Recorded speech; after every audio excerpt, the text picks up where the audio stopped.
ശനിയാഴ്ച രാത്രി മയാമിയിൽ നടക്കാനിരിക്കുന്ന ലോകകപ്പ് ക്വാർട്ടർ ഫൈനൽ പോരാട്ടത്തിൽ ഇംഗ്ലണ്ടിന്റെ കിരീട സ്വപ്നങ്ങൾക്ക് മുന്നിലെ ഏറ്റവും വലിയ തടസ്സം മറ്റാരുമല്ല, അത് നോർവേയുടെ മാന്ത്രിക സ്ട്രൈക്കർ എർലിംഗ് ഹാലൻഡ് തന്നെയാണ്. എന്നാൽ ഇംഗ്ലണ്ട് ടീമിനെ തകർക്കാൻ മുന്നിൽ നിൽക്കുന്ന ഈ ഭീമൻ താരത്തിന് ഇംഗ്ലണ്ടുമായുള്ള ആത്മബന്ധം ഏതൊരു വിദേശ കളിക്കാരനേക്കാൾ വളരെ ആഴത്തിലുള്ളതാണെന്നതാണ് കൗതുകകരമായ വസ്തുത. ഈ ലോകകപ്പിൽ ഇതിനകം തന്നെ 7 ഗോളുകൾ അടിച്ചുകൂട്ടി നോർവേയെ ചരിത്രത്തിൽ ആദ്യമായി ക്വാർട്ടർ ഫൈനലിലേക്ക് തോളിലേറ്റിയ ഹാലൻഡ് ശനിയാഴ്ച ബൂട്ടണിയുന്നത് താൻ ജനിച്ച മണ്ണിലെ കളിക്കാർക്കെതിരെ തന്നെയാണ്. പടിഞ്ഞാറൻ യോർക്ക്ഷയറിലെ ലീഡ്സ് നഗരത്തിൽ 2000 ആണ്ട് ജൂലൈയിലാണ് ഹാലൻഡിന്റെ ജനനം. ഹാലൻഡിന്റെ പിതാവായ ആൽഫ് ഇംഗെ ഹാലൻഡ് ഇംഗ്ലീഷ് ക്ലബായ ലീഡ്സ് യുണൈറ്റഡിൽ കരിയർ അവസാനിപ്പിച്ച ആ വർഷമാണ് ഈ സൂപ്പർ താരം ജനിക്കുന്നത്.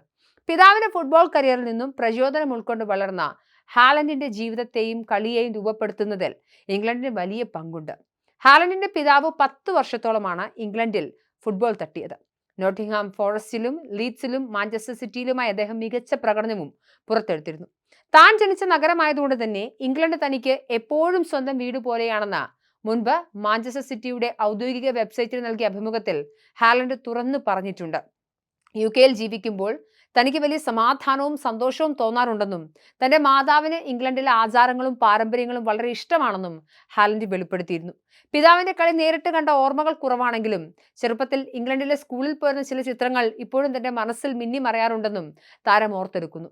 ഇംഗ്ലണ്ടിനോട് ഇത്രയേറെ അടുപ്പമുണ്ടായിട്ടും എന്തുകൊണ്ട് ഇംഗ്ലണ്ട് ദേശീയ ടീമിനായി കളിച്ചില്ല എന്ന ചോദ്യത്തിന് താൻ വളർന്നത് നോർവേയിലായതുകൊണ്ട് അങ്ങനെ ഒരു ചർച്ചയ്ക്ക് പോലും ഇവിടെ പ്രസക്തി ഉണ്ടായിരുന്നില്ല എന്നാണ് ഹാലൻഡ് വ്യക്തമാക്കുന്നത്.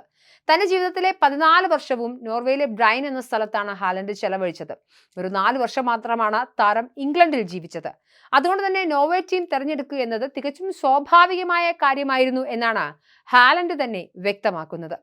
തന്റെ പിതാവിന്റെ വഴിയെ സഞ്ചരിച്ച് 2022-ൽ ജർമ്മൻ ക്ലബായ ബോറൂസിയ ഡോർട്ട്മുണ്ടിൽ നിന്നും 51 മില്യണിലധികം പൗണ്ട് മുടക്കിയാണ് മാഞ്ചസ്റ്റർ സിറ്റി ഹാലൻഡിനെ ഇംഗ്ലണ്ടിലേക്ക് തിരികെ എത്തിച്ചത്.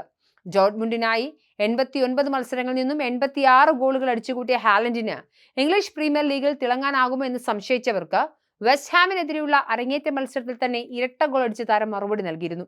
25-കാരനായ താരം ഇന്ന് ലോകത്തിലെ ഏറ്റവും മികച്ച ഭീകര സ്ട്രൈക്കർമാരിൽ ഒരാളായി വളർന്നു കഴിഞ്ഞു. ഇതിനകം തന്നെ 2 പ്രീമിയർ ലീഗും ഒരു ചാമ്പ്യൻസ് ലീഗും ഉൾപ്പെടെ 9ഓളം വലിയ കിരീടങ്ങൾ ഹാലൻഡ് മാഞ്ചസ്റ്റർ സിറ്റിക്കൊപ്പം നേടിക്കഴിഞ്ഞു. ജമാൽ മുസിയാല, മൈക്കൽ ഒലീസ് തുടങ്ങിയ വലിയ താരങ്ങളെ മുൻപ് ഇംഗ്ലണ്ടിന് നഷ്ടമായിട്ടുണ്ടെങ്കിലും ഹാലൻഡിനെ പോലൊരു ലോകോത്തര സ്ട്രൈക്കറെ നഷ്ടമായതാണ് ഇംഗ്ലണ്ടിന് ഏറ്റവും വലിയ തിരിച്ചടിയായി മാറിയത്.